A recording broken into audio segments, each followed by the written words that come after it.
Kumpirmado na! Breaking news! Jordan Heading kukunin ng Converge kapalit si Mikey Williams. Ito ay ayon sa Spin.ph na siyang kumalat na sa social media pagkatapos gumalaw ng Magnolia.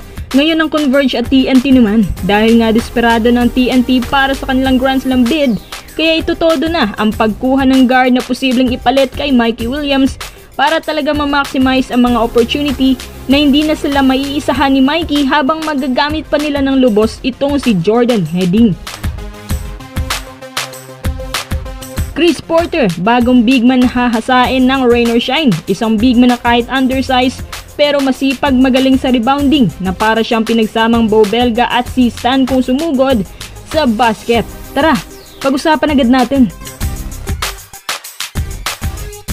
Isang araw lang ang pagitan pagkatapos na gumawa ng big trade move ang Magnolia Hotshots, sakto naman na sumunod agad ang TNT. Kaya marami nga ang naghihinala na baka ang trade ng TNT at Converge ay may kinalaman sa trade ng Magnolia recently.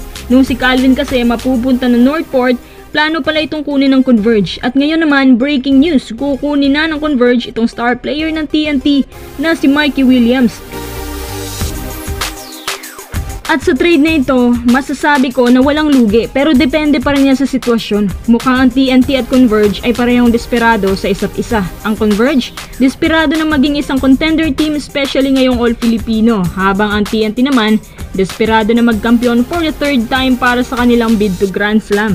Si Heading, alam na nating subok na yan, mapa-international man o local basketball. Yung shooting niya talagang nagdadala sa kanya sa mataas na level. Ibang klase ang kumpiyansa niya.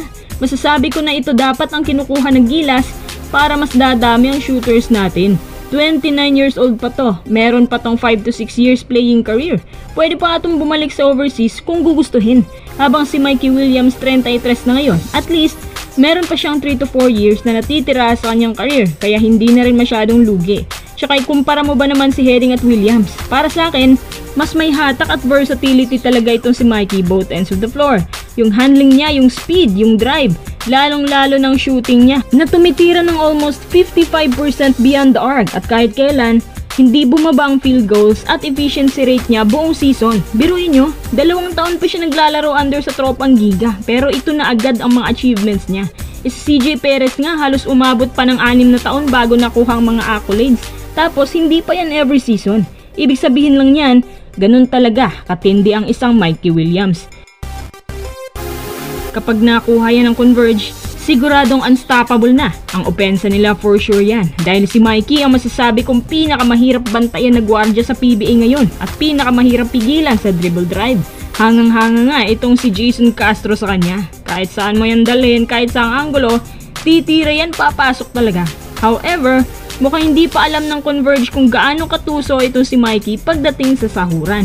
Hindi pa nga talaga nila kilala itong si Mikey na gusto niya habang tumatagal siya sa isang team, lumalaki dapat ang kanyang sahod. Kapag nilayasan sila ni Mikey, huli na ang pagsisisi para sa Converge.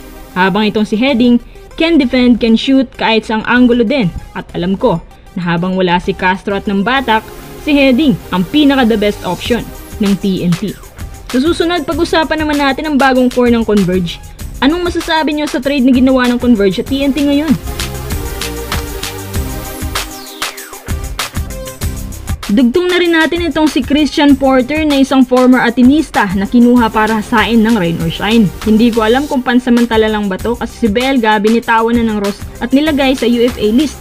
Ibig sabihin, wala nang plano ang Ross sa kanya pero magiging mentor naman daw siya ng mga bata. Itong si Christian Porter, masasabi kong good choice naman ng Ross kahit undersize.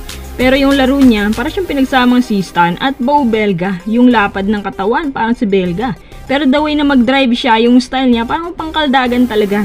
Tsaka kahit bata pa pero open to sa bardagulan. Higit sa lahat, expertise ng batang to ang depensa. Nakakailang blocks din siya dati sa Ateneo. Medyo shooting lang kulang sa kanya. Kapag gumanda ang shooting nito, para na talaga siyang Isaac Go na 2.0. Kapag ito nahasa ni Coach Yeng, siguradong lalabas pang lalo ang big talent niya. Si Coach Yeng, marunong mangilatis yan. Hindi nila yan kukunin kung wala silang nasisilip na talento mula kay Chris Porter. Good move para dito sa rain or shine.